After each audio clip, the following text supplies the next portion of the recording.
ఉద్యోగులతో పాటు కార్మికుల రక్షణకు రాజీలేని పోరాటం చేస్తామని నాయకురాలు కవిత స్పష్టం చేశారు. బాయిపాట కార్యక్రమంలో భాగంగా సోమవారం మంచిర్యాలలో ఆమె విలేకరులతో మాట్లాడారు. తెలంగాణకు వచ్చిన సింగరేణి పరిస్థితి మారలేదని, కార్మికులు ఇప్పటికీ యాజమాన్య వేధింపులకు గురవుతున్నారని ఆవేదన వ్యక్తం చేశారు. గనుల వద్ద కనీస వసతులు కల్పించాలని, అండర్ గ్రౌండ్ గనులు కొనసాగాలని డిమాండ్ చేశారు.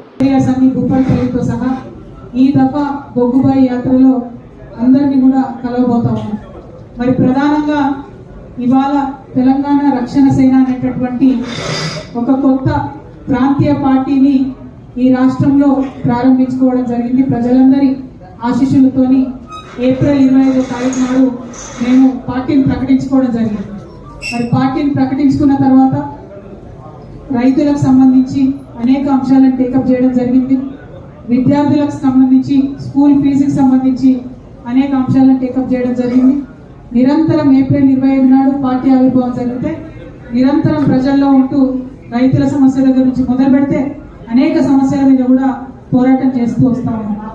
మరి ఈ సందర్భంలో సింగరేణి మనోళ్ళు సైలెంట్గా ఉండండి, సాగర్ బాబు అందరికీ మనోళ్ళ తెలంగాణ రాష్ట్రాన్ని ఒక్కసారి మనందరం కూడా ఆలోచన చేసుకున్నట్టయితే ఈ రాష్ట్రంలో ప్రభుత్వ ఉద్యోగాలు విద్యతో ఎటువంటి సంబంధం లేకుండా అత్యధికంగా ఇచ్చినటువంటి ఏకైక సంస్థ సింగరేణి సంస్థ.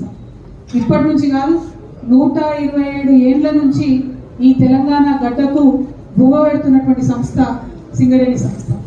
మరి ఒకప్పుడు దాదాపు 1,00,000 మంది ఎంప్లాయీస్ తోని అద్భుతంగా ఉన్నటువంటి సంస్థ ప్రపంచీకరణ జరగడం అయితే ఏంటి, పాలకుల నిర్లక్ష్యం అయితే ఏంటి, పాలకుల యొక్క ప్రపంచ బ్యాంకుకి దాసోహం అనేటటువంటి విధానాలు అయితే ఏంటిది, వీటన్నిటితోని సింగరేణిలో ఉన్నటువంటి కార్మికుల సంఖ్యను తగ్గించుకుంటూ రావడం జరిగింది. సరే, కొత్త కొత్త మెషిన్లు వచ్చినాయి, వాటిని వాడాల్సిందే, బొగ్గును తీసుకోవాల్సిందే, అందులో తప్పులేదు. కానీ మన దగ్గర ఉన్నటువంటి భూమి యొక్క సందర్భాన్ని, దాని పరిస్థితిని, దాని జాగ్రఫీని అర్థం చేసుకుంటే తెలంగాణ ప్రాంతంలో ఓపెన్ కాస్ట్లతో ఎంత బొగ్గు తీయొచ్చో అండర్ గ్రౌండ్ లో కూడా అంతకంటే ఎక్కువ తీయొచ్చు అనేటటువంటి విషయం మనం చేసినటువంటి పరిశీలన ద్వారా, గత అనుభవాల ద్వారా కూడా మనకు తెలుస్తూ ఉన్నది. ఇవాళ హెచ్ఎంఎస్ కానీ తెలంగాణ రక్షణ సేన కానీ కోరుకునేది ఒకటే, ఒక పక్క ఓపెన్ కాస్ట్ లో ఉంటూ మనం మార్కెట్ లో కాంపిటీషన్ ఇస్తూ సంస్థకు కావాల్సినటువంటి బొగ్గును ఉత్పత్తి చేస్తూనే అండర్ గ్రౌండ్ మైన్స్ ని కూడా అంతే సరిసమానంగా నడపాలి.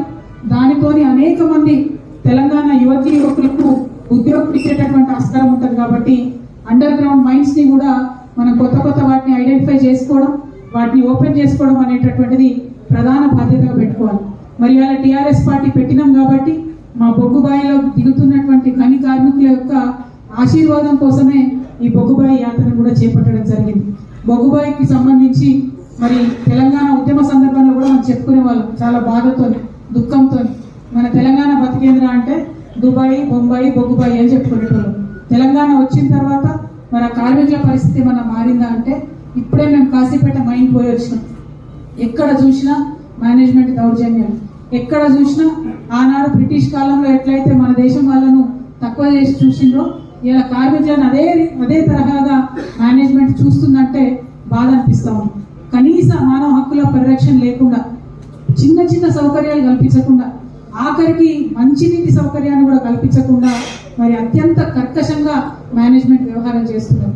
అక్కడ వచ్చినటువంటి ప్రతి ఒక్క కార్మికుడు కూడా ఒకటే మాట చెప్పుకొస్తున్నాడు, మాకొక రూలు, ఆఫీసర్లకు ఒక రూలు, మాకొక న్యాయం, ఆఫీసర్లకు ఒక న్యాయం.